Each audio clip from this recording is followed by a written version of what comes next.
네, 오늘은 여호수아 세 번째 강의의 시간입니다.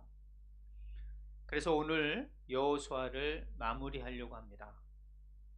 여호수아를 마무리하면서 오늘 본문 23장은 여호수아가 나이가 많아 늙어서 이스라엘 전체를 향하여 유언하는 내용이 오늘 본문의 말씀입니다. 물론 23장과 24장이 다 그런 내용이죠.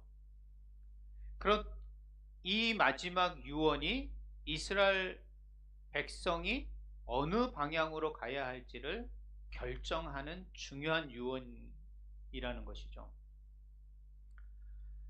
그렇기 때문에 여러분의 삶 가운데서도 이 유언적 삶을 살아내는 것, 혹 여러분이 마지막 죽음 앞에 섰을 때 여러분의 가족들과 여러분의 모든 사람들에게 마지막 남길 수 있는 유언이 무엇일까?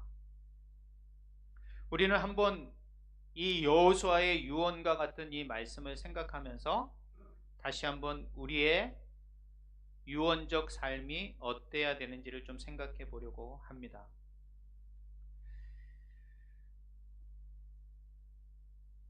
네, 한번 눌러주시죠. 네. 사실 우리는 복잡하고 혼란스러운 시대를 살아가고 있습니다. 정보의 홍수 속에서 진실이 무엇인지, 거짓이 무엇인지를 구분하기 어려운 시대에 살고 있습니다. 어떻게 보면 안개가 뿌옇게 끼어 있는 그런 시대에 살고 있는 것 같은 생각이 들 때도 있습니다. 요즘 AI가 있어가지고 얼마나 많은 정보들이 또 우리가 알고 싶은 것들을 그때그때 얘기해 주는지, 정말 우리가 알고자 하는 것들을 모두 다 공급해 주는 그런 어떤 정보의 홍수 속에서 살고 있습니다. 그런데 반면에 세상은 끊임없이 우리에게 성공이 무엇인지, 행복이 무엇인지를 말하고 있습니다. 그래서 우리는 정신이 혼미해지고 영혼마저도 혼돈스러울 때가 있습니다. 특별히 직장 생활을 하고 있는 우리 남성분들, 세상의 직업 전성과 경쟁 속에 살아가는 우리 남성 성도들은 직장에서, 가정 속에서, 사회 속에서 수많은 선택의 기로에 설 때가 많이 있습니다. 과연 이 일이, 지금 내가 하는 일이 하나님을 기쁘시게 하는 일인가 생각할 때가 아주 많을 것입니다. 과연 내 삶을 하나님께서 나를 인도하고 계시는가, 그런 생각을 할 때가 많이 있습니다. 그래서 우리는 더욱 하나님의 말씀에 마주해야 되는 것입니다. 오늘 여호수아는 일평생 파란만장한 세상을 살아가면서 그가 마지막으로 이스라엘과 그의 가족들에게 한 유언의 말씀이 오늘 23장의 말씀이죠. 그렇기 때문에 어떻게 보면 여호수아가 갔던 길을 우리는 똑같이 걸어가야 하는 그런 여정을 걷고 있습니다. 그리고 어떻게 보면 우리보다 더 혼돈스럽고 더 혼란한 시대에 살았던 사람이죠. 그 여호수아가 오늘 우리를 향하여 마지막 유언은 이래야 된다라고 말씀하는 본문이 여호수아서입니다.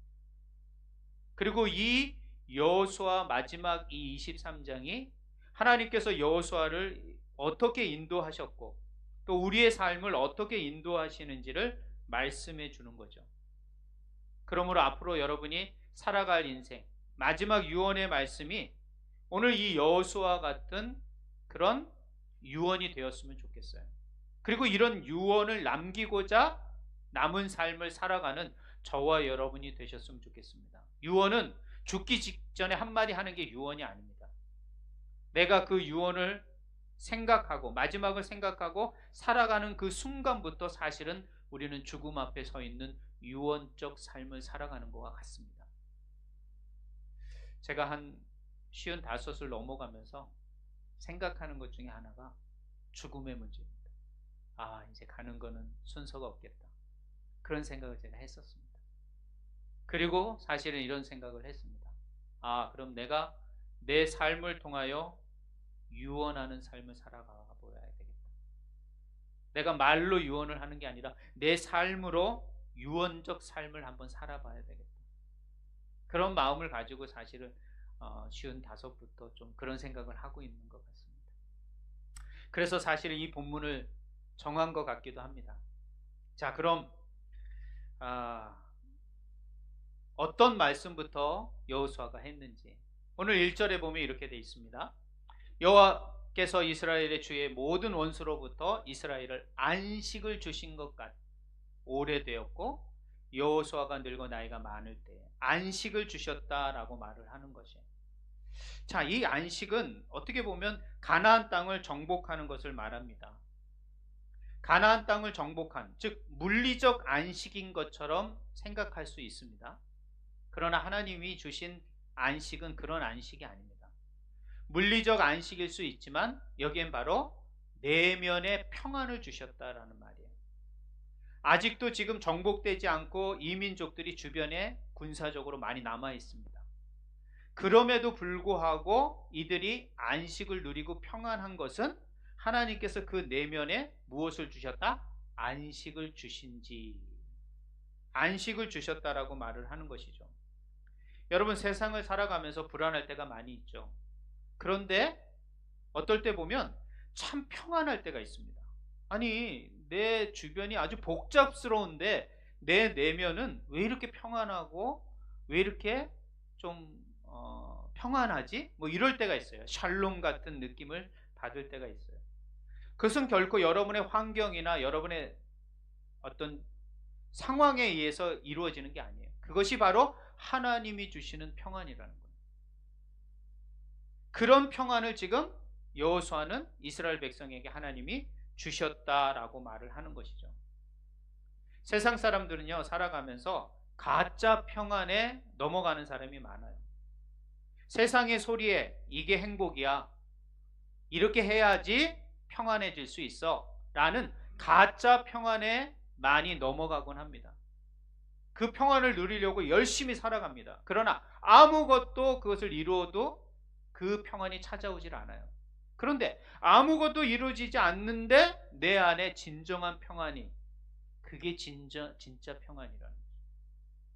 우리는 사실 가짜 평안에 많이 넘어져 가고 있다는 것이에요. 세상이 줄 수 없는 그 평안이 주님 안에 있는데 우리는 세상이 주는 평안이, 세상이 주는 것이 나에게 평안을 준다라고 생각을 하는 거예요.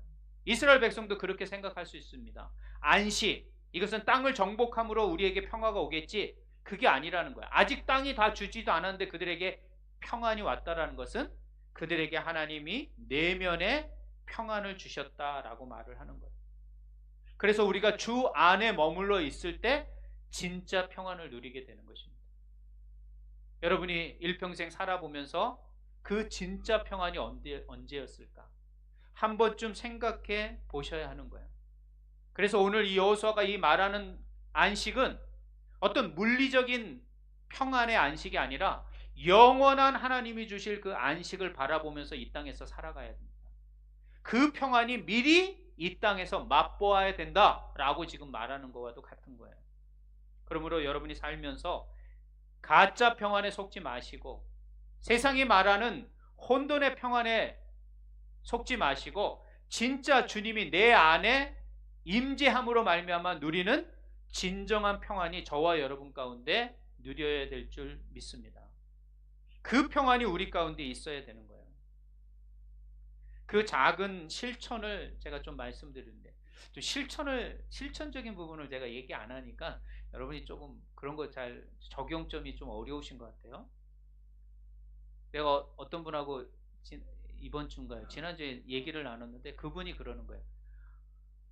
이분 예수 믿지 않는 분이에요. 근데 커피숍에서 만나서 얘기를 하는데 눈 뜨면 스마트폰을 딱 킨대요. 그러니까 알람을 받든 뭐 그래가지고 스마트폰을 딱 키잖아요. 뭐든지 다 그러실 겁니다. 저도 뭐 머리맡에 뒀어요. 근데 그 스마트폰을 딱 키면 어떻게 되는 거죠?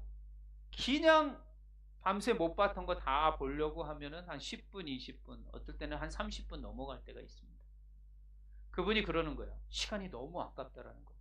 내 이 귀한 시간, 이 고요한 아침의 시간, 내 안에 있는 어떤 그런 하루를 살아가는 이 아침의 첫 시간을 내가 이 이 스마트폰에게 다 뺏기는 느낌이 든다는 거예요. 그러면서 스마트폰을 멀리 두고 알람도 안 맞춰놓고 딱 일어나서 정말 스마트폰과 접촉하지 않고 하루를 시작한다고 그러더라고요. 예수 안 믿는 사람이 그러는 거예요. 그 예수 믿는 사람은 그 얘기를 제가 듣고 부끄럽더라고요. 저는 머리맡에 핸드폰 두고 이제 딱 일어나가지고 막 밤새 온 거 뭐 없나 뭐 이렇게 보고 있는데 그렇더라고요. 그러면서 제가 생각하기에 그 뒤로 우리 아내하고 어떻게 사모하고 어떻게 되냐면 핸드폰을 저쪽에다 두고 저쪽에다 두고 알람으로 일어나지만 일어나서 핸드폰을 안 봅니다. 안 보고 조용히 내려놓고 오늘 하루 하나님께서 어떻게 일하실까? 내 안에 진정한 요동하는 여러 가지가 있지만 하나님이 함께 하시는 그 평안을 누리려고 스마트폰을 멀리하는 것, 다른 전자기기를 멀리하는 것, 그때가 바로 하나님과 깊은 안식을 경험하는, 평안을 유지하는 그런 마음을, 시간을 가질 수가 있게 되는 것. 이런 시간을 확보하고 이런 시간을 하지 않는다면 세상의 소리, 세상의 어떤 분잡한 가짜의 소리들이 여러분을 마음을 혼돈스럽게 하고 참된 평안을 누리지 못하게 하는 거예요. 두 번째는요, 여러분 말씀에 집중하는 10분, 20분의 시간이 있어야 된다는 거예요. 그래야지 세상의 모든 소리로부터 차단해서 하나님이 주시는 평안이 내 안에 임재할 수 있는 시간을 확보해 내셔야 돼요. 그렇지 않고 세상의 온갖 정보로 다 하면서 진정한 평안을 누린다? 불가능하다라는 거예요. 그러니까 우리를 평안으로 진정한 안식으로 이끌지 못하는 주변의 환경이 너무도 많이 있다라는 것을 여러분이 기억하셔야 돼요. 한국교회 보십시오. 교회 가면요 이런 얘기합니다. 바쁜 교회 다니는 게 좋다고 말하시는 분도 있어요. 왜? 교회 가면 이것도 아니고 저것도 하고 저것도 하고 교회는 이렇게 바쁘게 넘어가야 돼. 교회 가면 할 일이 없어. 왜?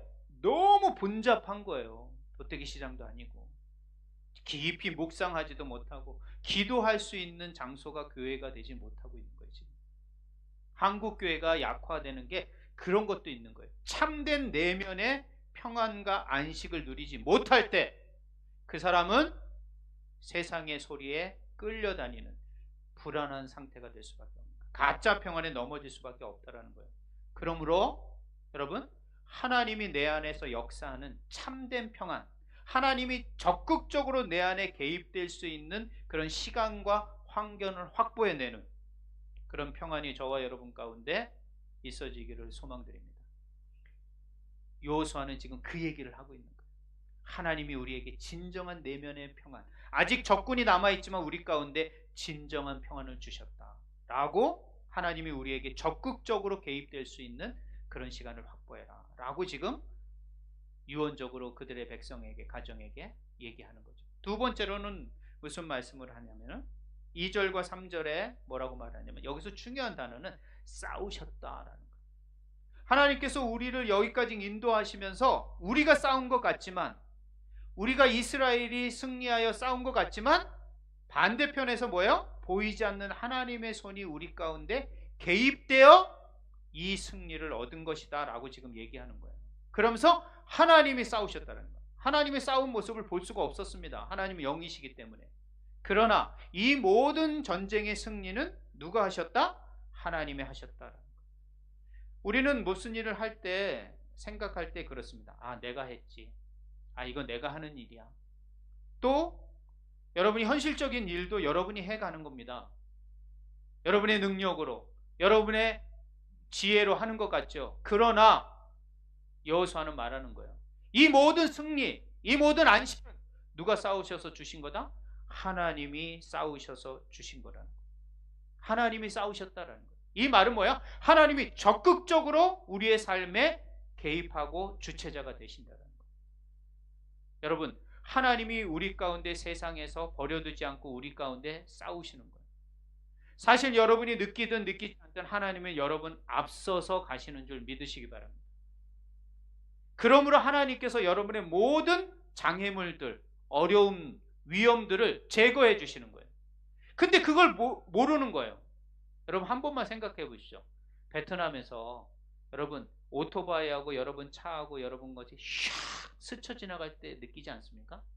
근데 그것이 조금 스쳐 지나가지 않고 조금 늦어지거나 좀 빠르거나 하면은 그냥 부딪히는 겁니다. 제가 사고 당해봐서 알지 않습니까? 정말 카톡 문자 차가 올라가네? 잠깐 보고 딱 했는데 꽝! 진짜 1초 2초도 안 걸리다. 여러분 그 1, 2초를 하나님이 지켜주시는 거예요. 그 감각이 잃어버리지 않도록 보이지 않는 하나님의 손길을 기억하는 것, 이거 말하고 있다는 것. 하나님이 싸우셨다. 우리가 싸워서 이긴 것 같지만, 우리가 승리한 것 같지만 아니다. 하나님이 싸우셨다. 하나님이 더 적극적으로 우리를 위하여 싸워주신 것이다. 이런 믿음을, 이런 눈을 가지라고 지금 여호수아는 말하고 있다는 것이죠. 여러분, 혹시 여러분의 일이 잘 될 때가 있습니까? 좋은 성적을 얻을 때, 운동 경기에서 이길 때, 그 모든 것들이 어떻게 해요? 내가 열심히 해서, 내가 건강해서, 내가 똑똑해서 했다라고 생각할 때가 많이 있습니다. 그럴 때 우리는 교만해질 수 있는 거예요. 그때 하나님이 이런 부분을 해주셨구나. 이건 내가 할 수 없는 일이었어. 이건 하나님이 할 수밖에 없는 거야 라고 말할 때, 생각할 때, 그때 하나님의 은혜가 우리 가운데 임재하게 되는 것입니다. 자녀들에게도 말할 때, 여러분 이건 아빠가 한 거야, 야 내가 이래서 해. 그럼 아이들이 우리의 삶 가운데 하나님이 역사하는 걸 느끼겠습니까? 아니죠. 그때 그렇게 말하면 안 되죠. 내가 이렇게 한 것 같은데 생각해보면 정말 하나님께서 이 모든 어려운 환경과 이런 상황 속에서 우리를 붙드시고 인도하신 것 같아요. 그럴 때 이 아이들은 가정에서든 어디든 이런 고백이 있고 이런 하나님의 일하심과 하나님의 보이지 않는 손길을 말할 때 하나님께서 우리 가운데 역사하시는구나. 하나님께서 우리 가운데 지금 해가고 계시는구나 라는 걸 알게 되는 거예요. 이게 유언적인 삶이에요. 자녀들에게 한마디 할 때 그 말을 하는 거예요. 내가 아빠가 이런 사람이야, 이렇게 되니까, 이게 아니라 하나님이 하셨다. 우리 가정 가운데 이렇게 임하셨다. 한국교회가 왜 힘을 잃죠? 돈이 없어서요? 건물이 없어서요? 천만에요. 하나님을 하나님 되게 높이지 않기 때문에 그러는 거예요. 세상은 점점 강력해지는데 그 세상 앞에서 자기를 자랑해요? 택도 없습니다. 안 되는 거예요. 그래서 하나님을 높이셔야 되는 거예요. 보이지 않는 그 하나님을 높일 때 교회는 더 단단해질 수 있게 됩니다. 그러므로 여러분, 여러분의 삶 가운데 해석하는 게 중요해요.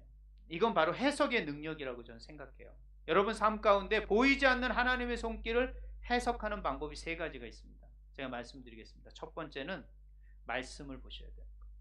말씀의 눈을 통하여 여러분의 삶의 사건과 역사를 보실 수 있어야 돼요. 그래야지 이게 하나님이 하셨구나라는 해석이 되는 겁니다. 똑같은 사건이 일어났는데 어떤 사람은 제대로 해석하고 어떤 사람은 해석하지 못해요. 저는 역사는 해석이라고 생각해요. 그래서 어떤 역사가가 쓰느냐에 따라서 역사는 달라지는 겁니다. 삶도 마찬가지입니다. 여러분의 삶을 똑같은 삶인 것 같지만 그 삶을 어떻게 해석하느냐에 따라서 그 삶은 달라질 수밖에 없는 거예요. 그러므로 삶을 해석할 때 첫 번째 방법, 우리가 써야 할 첫 번째 방법은 툴은 말씀입니다. 말씀을 통하여 여러분의 삶을 보실 수 있어야 돼요.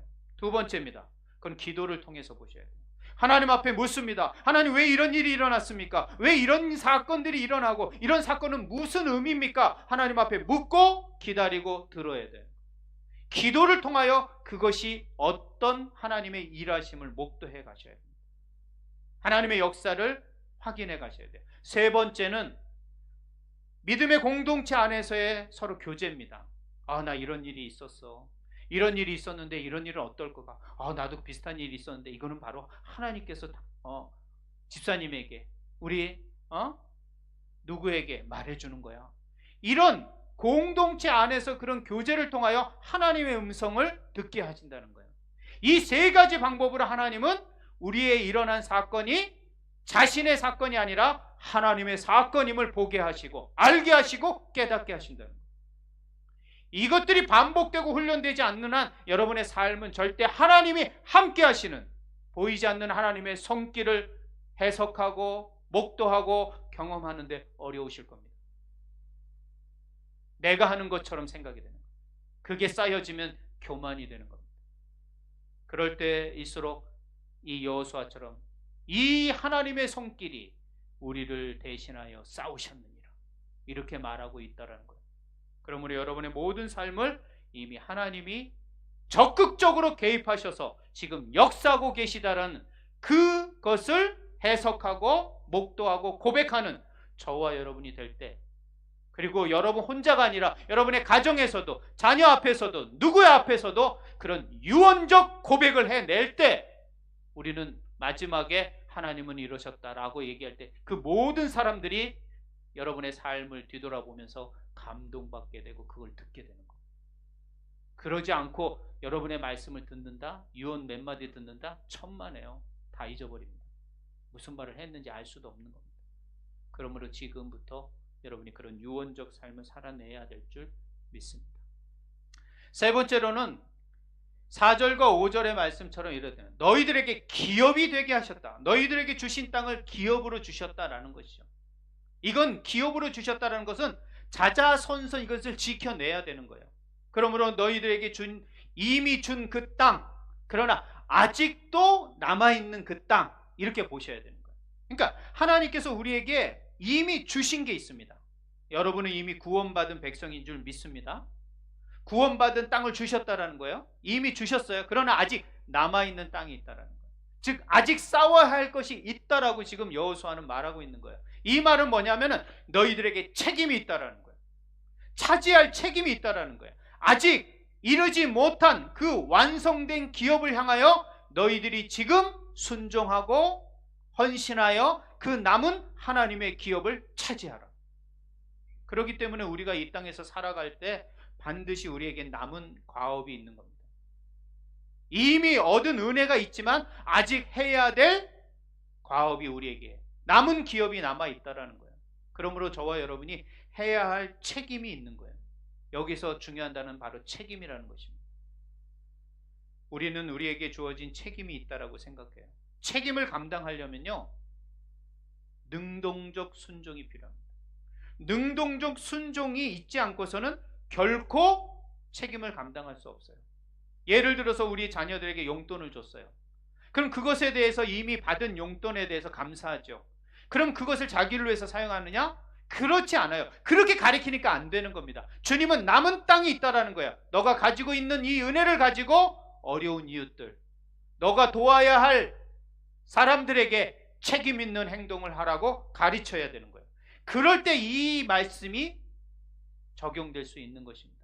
우리도 마찬가지예요. 우리가 하나님께서 주신 복이 있습니다. 그 복을 나를 위해서 사용하는 것이 아니라 내가 감당해야 할 책임이 무엇인지를 깨닫고 들려지고 감동될 때 그것에 반응하는 것, 그게 바로 책임이라는 것. 아직 나에게 남겨진 사명이 있습니다.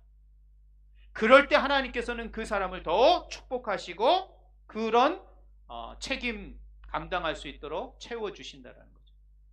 한국교회가 왜 지금 리더십을 잃고 있습니까? 선지자적인 책임을 버리고 있는 거예요. 가지고 있는 것을 자기를 위해서 사용하는 거예요. 그것을 위하여, 사회를 위하여 흘려보내고 더 많은 하나님의 사람들을 향하여 사용해야 되는데 그러지 못하는 거예요. 그나마 우리나라가 이렇게 선교하니까요, 하나님께서 정말 이끌고 계시는 겁니다. 왜? 이 선교는 다 쏟아붓는 일 아닙니까? 뭐 우리 이름 나타나는 거 아니고 다 하나님을 위해서 사용되어지는 거기 때문에 엄청난 금액입니다. 한국교회가 지금 엄청난 선교를 하고 있는 겁니다. 저 하나만 보더라도 마찬가지 않습니까? 한국교회가 돕는 손길이 만만치 않습니다, 여러분. 그렇기 때문에 하나님께서 한국교회를 향한 그런 사명을 주셨다는 거예요. 그 사명을 잃어버리면 약화될 수밖에 없습니다. 여러분의 삶도 마찬가지입니다. 나에게 이렇게 주신 은혜와 책임이 있다는 걸 생각하시고 반드시 아직 싸워야 할 것이 남아있다는 것, 이게 완성이 아니다. 내가 해야 될 사명이 아직도 남아있다라는 것. 그러므로 사회적 약자, 베트남의 어려운 이웃들을 향하여 이번 한 주간도 저도 베트남 사람을 생각하면 하루에 20만 동 벌려고 저렇게 진짜 힘쓰고 있구나 그런 생각이 들 때마다 참 마음이 너무 아프고, 야, 이거 한 푼 한 푼을 잘 사용해야 되겠다. 이거 함부로 사용하면 안 되겠다. 이런 생각을 다시 한번 하게 됩니다. 그렇기 때문에 우리가 다시 한번 그런 약자와 그런 어려운 사람들에게 향하는 우리의 마음, 우리의 책임을 더 헌신적인 순종으로 감당해가는 저와 여러분이 되셨으면 좋겠습니다. 자, 네 번째로는 이제 6절의 말씀이네. 그러므로 너희는 크게 힘써 모세 율법책에 기록된 것을 다 지켜 행하라. 그것을 따라 우로나 좌로나 치우치지 말라. 여기서 중요한 말은 힘써라는 말이에요. 힘써.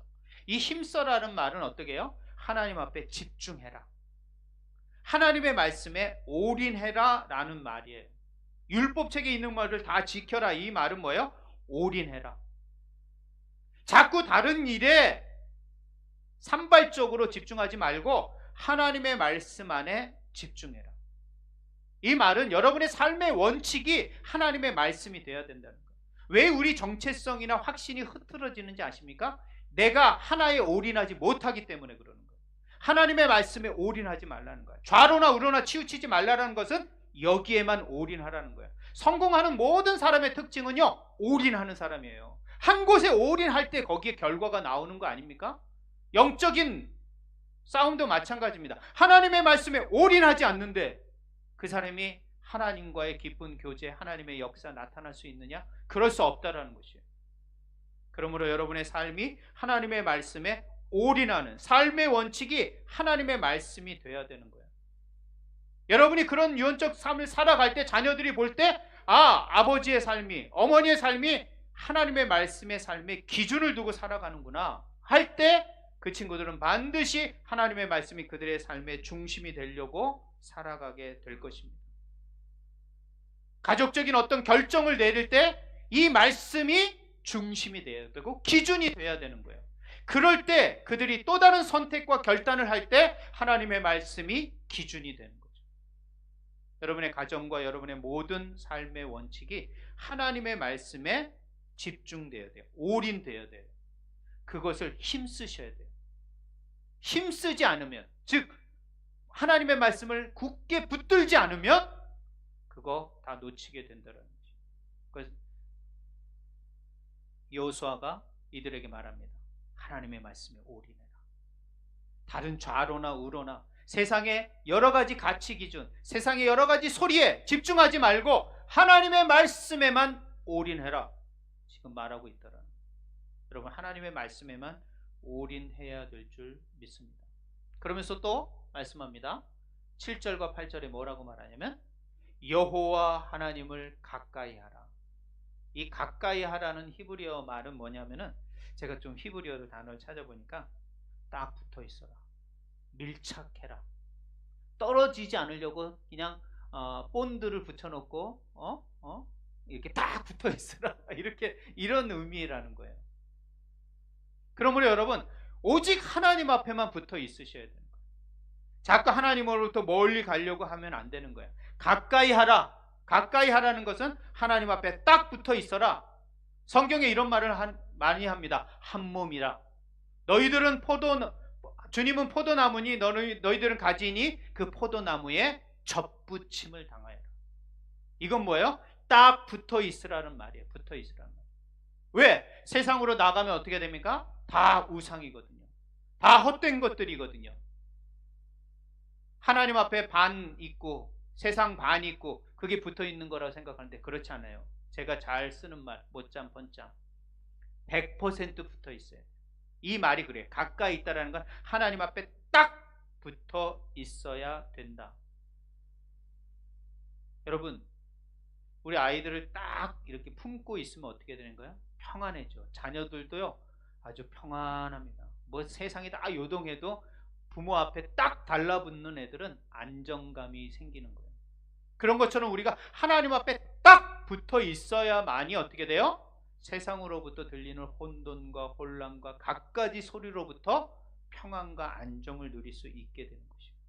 이게 다른 말로 구별됨이라는 말이에요. 하나님 앞에 딱 달라붙어 있으셔야 돼요. 밀착해 있으셔야 돼요. 밀착하지 않으면 안 된다. 밀착하지 않으면 다 넘어질 수밖에 없다라고 지금 여호수아가 말을 하고 있다라는 것이죠. 자, 마지막으로는 어떤 것일까요?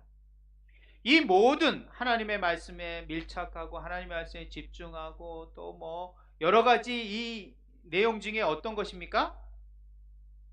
이 뿌리는 뭐다? 사랑하라는 것. 하나님을 사랑하라. 마지막으로 오늘 11절에 그러므로 스스로 조심하여 너희의 하나님 여호와를 사랑하라. 여러분, 사랑이라는 마음이 있어야만이 자녀도 양육되는 거죠. 사랑하는 마음이 있어야지 부모를 공경하고 섬길 수 있습니다. 하나님을 사랑하는 마음이 있어야지 그분의 말씀이 삶의 기준이 되고 딱 붙어서 모든 것들을 책임 있게 감당할 수 있게 되는 거예요. 그리고 진정한 평안을 누릴 수 있게 되는 것이죠. 그러므로 하나님을 사랑하는 것, 저와 여러분의 모든 삶의 뿌리와 근원은 뭐가 되느냐? 하나님을 사랑하는 것이 되어야 됩니다. 이것은 어떤 의지적 노력이나 어떤 능력이 아닙니다. 하나님을 마음을 다하여 뜻을 다하여 힘을 다하여 하나님을 사랑하는 것이죠. 하나님을 향한, 나를 향한 하나님의 사랑을 깊이 경험하는 그 사랑이 우리에게 필요합니다. 그럴 때 우리는 하나님 앞에 하나님의 말씀에 딱 붙어서 우리의 것들을 감당할 수 있습니다. 그래서 이 사랑이라는 말을 좀 자주 쓰셨으면 좋겠어요. 그래서 여러분 좀 부끄럽고 좀 창피스러운 것 같았지만 사랑한다라는 문자도 좀 보내시고 또 어떤 그런 표현들을 많이 하십시오. 그래서 저는 저희 그 자녀들에게, 딸에게는 그런 말 많이 합니다. 그런 말 아주 많이 합니다. 그렇게 해서 그런 친밀감, 정말 사랑한다라는 것을 표현함으로 말미암아 정말 아름다운 관계가 이루어질 수 있는 자녀들과의 관계, 또 주변의 모든 성도들과의 관계, 그런 것입니다. 한국교회가 지탄받는 게 뭐예요? 이 사랑의 종교인 교회가 이 사랑을 행하지 않는 것, 사랑이 없는 종교 행위를 하고 있는 것에 대해서 세상은 이 교회를 지탄하고 있다는 것이에요. 그러므로 여러분, 우리는 교회는 사랑의 공동체가 되어야 되고 사랑이 중심이 되어야 될 줄 믿습니다. 자, 그러면서 그 이제 12절부터는 사실 불순종의 경고를 하는 거예요. 이 불순종을 해서 어떤 시대가 옵니까? 여호수아 시대 다음에 사사 시대가 오는 거예요. 늘 힘들고 핍박당하고 포로 생활하고 그렇게 되는 거예요. 뭐예요? 이미 경고했다라는 거예요. 여호수아가 말씀으로 딱 경고를 했어요. 그런데 그들이 하나님의 말씀을 붙들지 못하고 딱 붙들지 못하고 순종하지 못하고 책임을 감당하지 못함으로 그런 어려움을 오게 되는 거죠. 그러므로 여러분, 불순종이 우리에게 오는 어려움이 있다라는 거예요. 오늘 본문의 말씀 14절에 보면 이런 말씀이 있습니다. 15절의 말씀이 이렇게 말씀이 있습니다. 선한 말씀이 너희에게 임한 것 같이 여호와께서는 모든 불길한 말씀도 너희에게 임하게 하리라. 불길한 말씀도 임하게. 왜 불길한 말씀이 우리 가운데 임하게 될까요? 바로 불순종의 결과인 겁니다. 그러므로 여러분, 적극적인 순종이 필요하다는 거예요. 적극적인 순종이 안 하면 그 모든 주변에 있는 것들이 우리에게 덫이 되고요, 올무가 되고요, 채찍이 되고 가시가 될 수밖에 없는 거예요. 여러분의 주변에 있는 모든 것들이 그렇게 돼버립니다. 그렇기 때문에 여러분 반드시 하나님 말씀에 적극적인 순종하셔야 되는 거예요. 지금 말씀하신 6가지를 순종하는 저와 여러분이 되셔야 될 줄 믿습니다. 말씀을 맺도록 하겠습니다. 여호수아는 이 마지막 유언을 통하여 끊임없이 우리에게 도전하는 것 같습니다. 너희들이 이 세상을 살아가는 마지막 유언을 어떻게 해야 될 것이냐? 나는 지금 마지막의 유언에 이 말을 한다 라고 말을 하는 것이죠. 진짜 안식을 누려라. 세상이 주는 안식이 아니라 하나님이 주는 참된 안식을 누리라고 말을 하고 있는 거예요. 바쁜 일상 속에서 하나님과 교제하며 깊은 평안을 누리는 저와 여러분이 되어야 될 줄 믿습니다. 그것을 자녀들에게 유언하듯이 우리의 삶을 살아내야만이 자녀들도 그것들을 멀리하고 하나님과의 깊은 임재와 평안을 누리게 되는 거죠. 두 번째로는 이 모든 승리가 보이지 않는 하나님의 손길에 의해서 이 현실이 이루어지고 있다는 것을 고백하게 하는 거예요. 그래서 현실을 해석할 수 있는, 하나님의 눈으로 해석할 수 있는 능력을 저와 여러분이 말씀과 기도와 교제 가운데 나누셔야 돼요. 그것들이 계속 훈련되지 않는 이상 우리는 하나님이 보이지 않는 하나님의 손길이 우리 가운데 역사한다는 걸 낼 수가 없습니다. 하나님이 그냥 어느 날 뚝딱 우리 눈에 보여지는 게 아니란 말이에요. 그렇기 때문에 여러분, 하나님이 함께 하신다라는 그 말씀과 기도와 교제를 통하여 해석해내는 저와 여러분이 되시길 주님의 이름으로 부탁드리고, 세 번째로는 이 하나님의 주신 은혜를 가지고, 복을 가지고 아직 남아있는 책임을 감당해내는 것. 적극적인 헌신을 통하여, 순종을 통하여 책임을 감당하는 것. 이 모든 것들을 감당하기 위해서는 두 가지가 필요한 거예요. 첫 번째로는 하나님 말씀에 올인하라. 하나님의 말씀에 올인하라. 오늘 우리 남성교회 아침에 10시에 오셔가지고 지금 성경 공부하신 분들입니다. 여기 5분이나 오셔가지고 진짜 우리 교회는 진짜 우리 남성들이 강력합니다. 저는 하나님께서 우리 교회를 통하여 우리 남성들을 교회뿐만 아니라 여러분의 각 영역과 사역 속에서, 사업장에서 아주 중요한 리더들이 되게 하게 하실 줄 믿습니다. 세상적인 리더가 아니라 하나님이 기뻐하시는 리더가 되게 하시려고 하나님께서 특별히 저희 교회에게 이렇게 기회와 시간들, 또 이런 멤버들을 주시는 것 같아요. 저는 그런 측면에서 참 감사하고, 제가 누누이 말씀드렸죠. 저희 교회가 지금 몇 년째 FC를 운영하고 있다고요. 큰 교회들도 운영하지 못합니다. 지난주에는 우리 교회 나오는 성도들은 몇 명 없고 다 안 나오시는 분들이 나와서 축구하고 그런데요. 그런 식으로 저희들이 일단은 공동체 모임을 적극적으로 남성 위주로 아주 잘하고 있습니다. 그런 면에서 하나님께서 특별히 저희 교회에게 주시는 은혜인 것 같습니다. 두 번째로는 뭐냐면 하나님 말씀에 딱 붙어 있으셔야 돼요. 하나님의 말씀에 딱 붙어 있어야지 참된 안정감과 평안을 누려요. 그 근원이 뭐다? 바로 하나님의 깊이 사랑하는 마음. 이 사랑하는 마음에서 모든 것들이 시작이 되어야 되는 것입니다. 하나님을 사랑함으로 순종하게 되고, 하나님을 사랑함으로 하나님의 말씀에 올인할 수 있고, 하나님을 사랑하니까 딱 붙어 있을 수밖에 없고, 하나님의 사랑하니까 하나님이 나에게 책임을 감당해 내릴 때 기뻐할 수 있게 되는 것이죠. 사랑하는 주 안의 성도 여러분, 우리는 이 작은 일주일의 실천을 통하여 우리의 유언적 삶을 살아내는 저와 여러분이 되셨으면 좋겠습니다.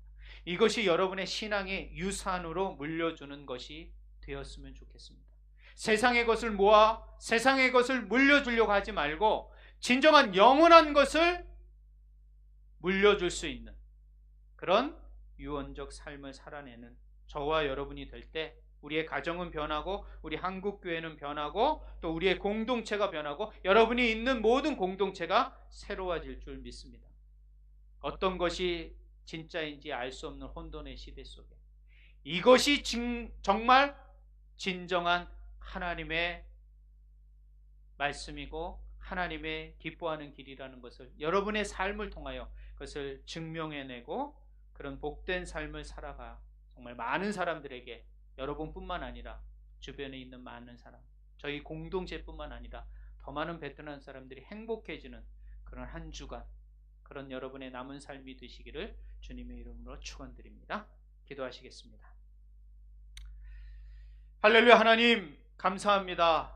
오늘 여호수아는 한평생 모세의 종으로 출애굽을 경험하고 홍해를 넘어 광야의 40년의 훈련의 시간을 지나 가나안의 15년의 시간을 정복하고 이제 주님께서 부르시는 마지막 인생의 마지막 앞에서 이스라엘 백성과 그의 자녀들을 향하여 유언하고 있습니다. 하나님, 그들에게 참된 안식을 바라보라고 말하고 있습니다.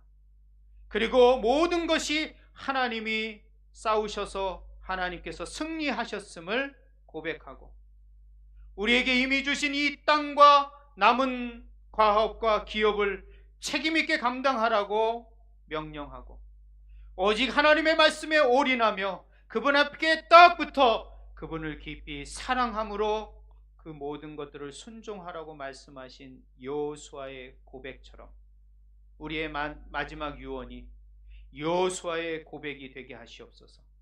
그리고 우리의 입술만이 아니라 우리의 남은 삶이 그런 유언적 삶을 살아내 우리의 공동체뿐만 아니라 우리의 가정, 우리의 자자손손, 우리의 모든 주변의 사람들이 행복해지고 정말 하나님 앞에 영광 돌리는 그런 만남들 삶이 되기를 소망합니다.